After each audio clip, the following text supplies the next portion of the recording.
क्या आपने कभी सोचा है कि अच्छा खाना खाने के बाद भी आपको ब्लोटेड फील क्यों होता है?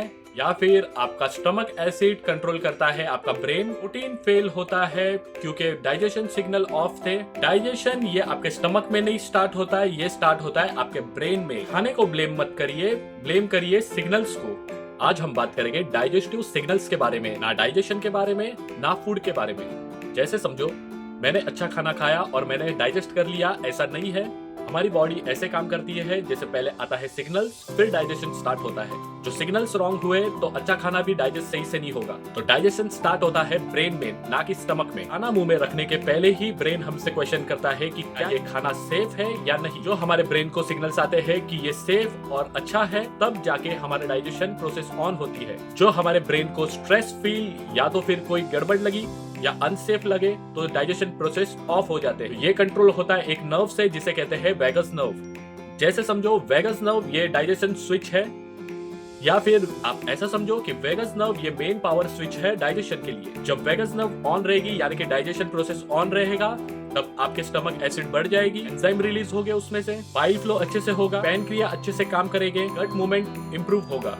और जब वेगस नर्व ऑफ रहेगी यानी कि डाइजेशन स्टॉप रहेगा, स्टमक एसिड कम रहेगा, फूड फर्मेंट होगा, एसिड्स फॉर्म होंगे, ब्लोटिंग होगी, बेकार आएंगे और सही से प्रोटीन एब्जॉर्प्शन नहीं हो पाएगा। जो वेगस नर्व एक्टिव नहीं रहेंगे तो आप चाहे कितनी भी अच्छी क्वालिटी फूड खाओ, उसका कोई मतलब नहीं होगा। प्रोटीन खाने के बाद गैस और डेकार आना ये ज्यादा प्रोटीन खाने की वजह से नहीं होता है, तो इसका कारण है लो स्टमक एसिड, जो होता है वीक डाइजेस्टिव सिग्नल्स की वजह से। लो एसिड के वजह से प्रोटीन ब्रेकडाउन अच्छे से नहीं हो पाता है और वो अनडाइजेस्टेड रह जाता है। वो प्रोटीन को फिर बैक्टीरिया खाते हैं और बैक्टीरिया प्रोटीन खाने के बाद वो फिर गैस में कन्वर्ट होता है, जिससे गैस फॉर्म होता है और तब जाके आपको डेकार आने लगते हैं, ब्लोटिंग होती है, हैवीनेस फील होता है, एसिड रिफ्लेक्स जैसी समस्या से आपको गुजरना पड़ता है।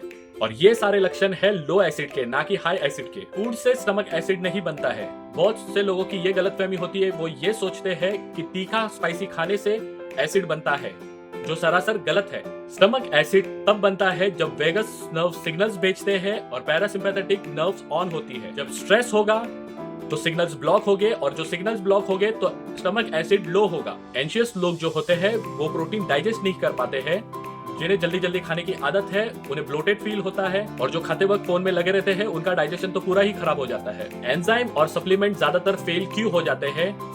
लोग डाइजेस्टिव एंजाइम लेते हैं, लोग एप्पल साइडर विनेगर लेते हैं, लोग प्रोबायोटिक लेते हैं, फिर भी उन्हें सही नहीं लगता, फिर उन्हें अच्छा फील नहीं होता है। क्यों?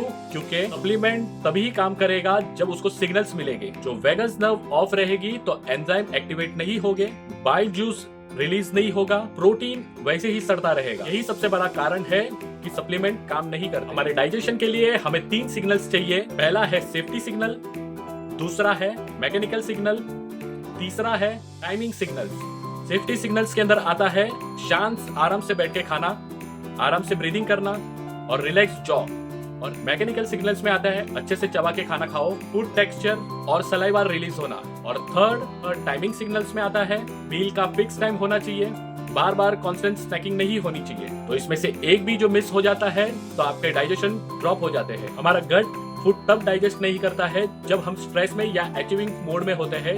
जैसे अचीविंग मोड मतलब हम काम के स्ट्रेस में हो, उनमें लगे पड़े हो, जिम में जैसे कि बहुत सारे स्ट्रेस होते हैं वैसे, और बहुत अलग अलग काम में पड़े हो, और ये एक्टिवेट करता है सिंपैथेटिक नर्व सिस्टम को। हमारी बॉडी को डाइजेशन के लिए चाहिए पैरासिम्पैथेटिक मोड, रेस्ट और डाइजेशन के लिए।